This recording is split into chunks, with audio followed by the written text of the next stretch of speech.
ಅಡ್ಗೆ ಮನೆ ಈ ಆಯುಧದಲ್ಲಿ ಅಮ್ಮನ ಕೈಯಲ್ಲಿ ಯಾರಿಗೆಲ್ಲ ಒದೆ ಬಿದ್ದಿದೆ? ಹಾಯ್ ನಮಸ್ತೆ. ಇವತ್ತು ಬೆಳಗಿನ ವೆದರು ಈಗಿತ್ತು, ಮಳೆ ಬರುವ ಮುನ್ಸೂಚನೆ ಅಂತೂ ಇತ್ತು. ಆದ್ರೆ ನಾನು ಎದಳಕ್ಕಿಂತ ಮುಂಚೆನೆ ಮಳೆ ಬಂದ್ಬಿಟ್ಟಿತ್ತು. ಕೆಲವರಂತೂ ಸ್ಟೋರಿನ ವರ್ಷದ ಮೊದಲನೇ ಮಳೆ ಅಂತ ಹಾಕಿದ್ರಿ. ಹಂಗಾದ್ರೆ ಇಷ್ಟು ವರ್ಷದಿಂದ ಮಳೆನೇ ಬಂದಿರ್ಲಿಲ್ವಾ? ಈ ರೀತಿ ಅನ್ಕೊಂಡು ಮನೆ ಒಳಗ್ ಬಂದ್ರೆ ನಮ್ಮ ಅಮ್ಮ ರೊಟ್ಟಿ ಮಾಡ್ತಾ ಇದ್ರು. ಈ ಸಂದರ್ಭದಲ್ಲಿ ನಮ್ಮ ಅಮ್ಮ ಇದನ್ ಮರ್ತಿದೀನಿ ಅಂತ ಅಂದ್ರು ಅಂತ ಇದನ್ ತಗೊಂಡೆ. ಅವಾಗ ನೆನ್ಪಾಯ್ತು ನೋಡಿ ಇದ್ರಲ್ಲಿ ಬಿದ್ದಂತಹ ಒದೆಗಳು. ಇದ್ರಲ್ಲಿ ನಿಮ್ಗೂ ಕೂಡ ನಿಮ್ಮ ಅಮ್ಮನ ಕೈಯಲ್ಲಿ ಒದೆ ಬಿದ್ದಿದ್ಯಾ? ಎಷ್ಟ್ ಜನಕ್ ಬಿದ್ದಿದೆ ಕಮೆಂಟ್ ಹಾಕಿ.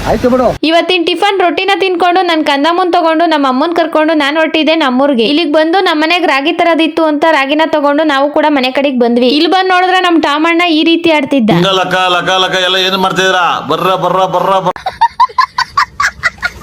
ಸಮಯ ಸಂಜೆ ಆಗಿತ್ತು. ಇವತ್ ಸಂತೆ ಇತ್ತು ಅಂತ ಸಂತೆಗ್ ಬಂದ್ವಿ. ಸಂಕ್ರಾಂತಿ ಹಬ್ಬ ಇರೋದ್ರಿಂದ ಹಬ್ಬದ ಸಂತೆ ಇದಾಗಿತ್ತು. ಮೊದ್ಲು ಹಬ್ಬಕ್ ಬೇಕಾಗಿರೋ ಗೆಣಸು, ಕಡ್ಲೆಕಾಯಿ ಹಾಗೂ ಅವರೆಕಾಯಿನ ತಗೊಂಡ್ವಿ. ಆಮೇಲೆ ಮನೆಗೆ ಏನೇನ್ ಬೇಕೋ ಸೊಪ್ಪು ಮತ್ತೆ ತರಕಾರಿನೂ ಕೂಡ ತಗೊಂಡ್ವಿ. ಆಮೇಲೆ ಹಬ್ಬಕ್ ಮುಖ್ಯವಾದದ್ದು ಇದೆ ಅಲ್ವಾ, ಇನ್ನೊಂದು ಕೂಡ ಇಂಪಾರ್ಟೆಂಟ್ ಇದೆ. ಅದೇನು ಅಂತ ಗೊತ್ತಿರೋರು ಕಮೆಂಟ್ ಹಾಕಿ.